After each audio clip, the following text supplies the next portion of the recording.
pag skin testing kasi guys, the one that is being used is ito po. Okay po? Yung manipis lang siya. Okay, you will notice Sa size po ng needle. opo, the size of needle is so cute din also. Maliit din po siya. Okay, so in opening your injection, dito po. Okay, huwag niyo pong ulitin. Like that. May opening siya. Open here.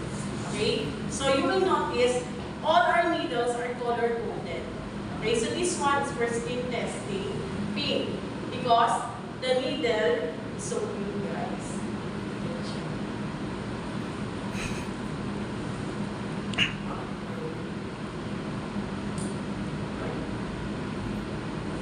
Yan.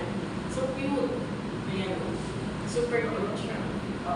Because in skin testing, guys, only the tip of the needle, which is the bevel, okay, yung may opening, yun lang po, may papasok natin. In doing the skin testing, guys, it should be in here lang po, not here. Why? Because this is the most sensitive part, okay, of our skin. Of course, but preferably here. Because if it's here, it's quite painful. Okay? Kasi pag skin test tayo, guys, underneath the skin lang po. Okay, that's why it's called intradermal. Okay, so very sensitive lang kasi pasok mo na siya na ganyan, unin na tip. And then, make a wheel. Okay, yung parang pabilog. Okay, we're doing this one. Okay, so this is now your skin testing. In COVID, this is the one that is being used, but the needle is different. Okay, because intramuscular po ang vaccine. Okay, here, intramuscular. So, this is for intramuscular injection. The blue one. Okay? So, this one is at the same sizes, so you can interchange, okay, the needles. This one is, you can use this as many times as you can, but the needle should be only used once. Okay? So, this one is disposable. This is the blue one. This is for intramuscular, guys. So, medyo mahaba siya. Okay? And guys, since this is your needle po, okay, so this one, in injecting, yung parang nagda-dart lang kayo guys, the way you hold the dart, that is the proper way of injecting. Hindi po nakapit. Diba?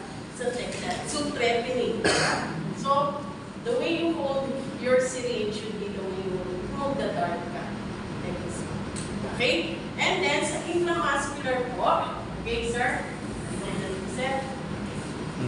Po. Okay. Okay, feel this for your partners. We will be only using the 3 fingers. Okay, that is your belt. Look for the bone here. That can be found sa partner. Okay? Like that. Then make a V. Okay po. Make a V. Ibig sabihin, guys, this is the proper side. Okay po. Pwede na yung okay? Look for the bones here in your deltoid muscle. Okay, then form a V. Sa taas yung mga yes, ito sir. Ito. At the side. Ito. Not only here. Ito po. Look for the bones. Kasi yung sleeping sir, loose kasi yung dito. Yan. Okay? Make a V. So this should now be your side. And then guys, if you're going to inject, okay, pakita din guys, para hindi siya na-threaten. Okay? So do this one. Sometimes we distract the victim. Sometimes you will go to us na, sir, you came from where? Diba?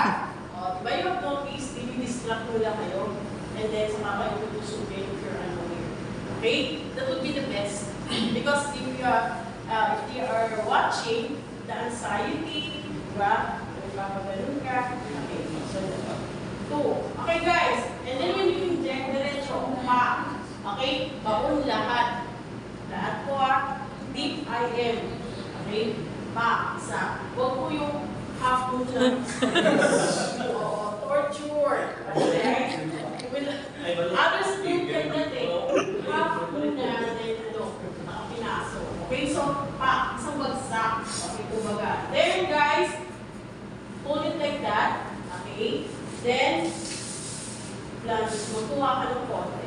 Okay, aspirate. Slowly.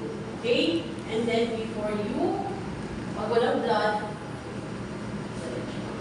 okay guys? And in aspirating, so thank you sir. Pag nag-aspirate tayo guys, okay, this one.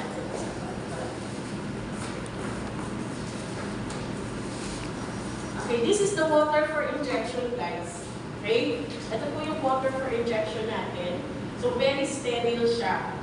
So it's not too late for you to change your mind. If you want na, tutuhanin na natin yung injection. Okay po? Kasi sterile naman yan eh. Isang tusok lang. Tutusukin mo siya, tutusukin ka niya. Pagtusok mas tayo.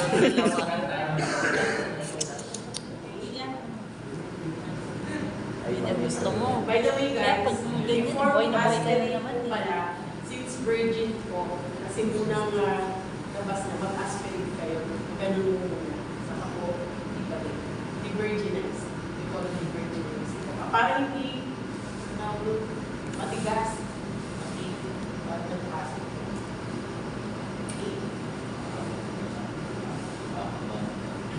Okay, this one. Aspirate kayo guys. 2. Okay? Because this is 3 ml.